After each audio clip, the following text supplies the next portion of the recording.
నేనే అని తెలుసుకుంటారు వాళ్ళు. నేనే అన్ని చోట్ల విస్తరిస్తున్నాను, నాలోనే అన్నీ ఉన్నాయని తెలుసుకుంటారు.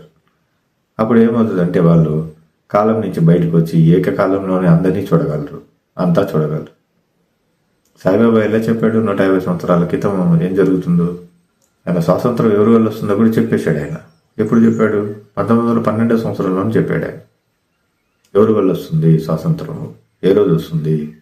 ఆయన చనిపోయే ముందు 1914 సంవత్సరంలో కూడా ఆయన జరగబోయేటువంటి 80 సంవత్సరాల జీవితాన్ని కూడా చెప్పాడు. మన కాలజ్ఞానంలో 2058 వరకు కూడా కాలజ్ఞానం చెప్పబడింది. ఎలా చెప్పబడింది? కారణం ఇదే, ఏకత్వం.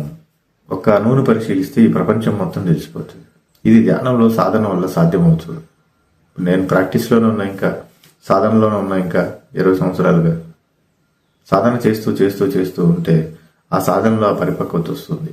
అందరూ కూడా ధ్యానం చేయాలి, శాంతి పొందాలి, జీవితం మూలం ఏంటో తెలుసుకోవాలి, స్వచ్ఛంగా బతకాలి. అప్పుడు మాత్రమే ఇవన్నీ సాధ్యమవుతాయి.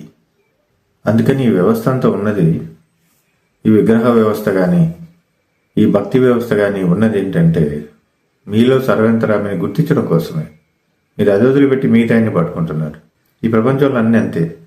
ఏదైతే సహజమైందో దాన్ని పట్టుకోరు, ఏదైతే అసహజమైందో దాన్ని పట్టుకుంటారు. సత్యం సహజమైంది, బంధం సహజమైంది, జ్ఞానం సహజమైంది, కామం సహజమైంది, డబ్బు సహజమైంది. కానీ వీటన్నిటినీ కష్టంగా తెచ్చుకున్నారు జీవితంలోకి. ఎందుకంటే సహజమైన దాన్ని కష్టంగా క్లిష్టంగా తయారు చేసుకున్నారు. అజ్ఞానం. ఎందుకు గుర్తించరు? ఆయన లేని ప్రదేశం ఏముంటుంది అసలు? ఒక్క అణువు కూడా ఆయన లేకుండా ఉండదు. ఒక్క అణువులో కూడా ప్రతి దాంట్లోనూ భగవంతుడు నిక్షిప్తమై ఉన్నాడు. ప్రతి అణువులోనూ భగవంతుడు ఉన్నాడు, నిక్షిప్తమై ఉన్నాడు. దాన్ని మనం ధ్యానం ద్వారా గుర్తించాలి. మనం తెలుసుకోవాల్సిందంతా ఏంటంటే ఆ విశ్వంలో మీరు ఉన్నారని తెలుసుకోవాలి, అంతే. ఈ విశ్వ భాగంలో నువ్వు కూడా ప్రధానమైనటువంటి పాత్ర పోషించావని తెలుసుకోవాలి, అంతే. మీరు కూడా ప్రధాన పాత్ర పోషించారని తెలుసుకోవాలి. ధ్యాన సాధనలో మీరు పొందలేనిది అంటూ ఏదీ లేదు. మీరు ఏమీ కొనుక్కోవాల్సిన పని లేదు. ధ్యానంలో అన్నీ సిద్ధిస్తాయి. మొత్తం ఎవ్రీథింగ్. శాంతి లభిస్తుంది, ముక్తి లభిస్తుంది.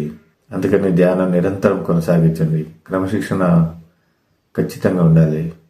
మనం చెప్పినటువంటి కుంభక ధ్యానం ఏదైతే ఉందో చాలా సహజమైంది.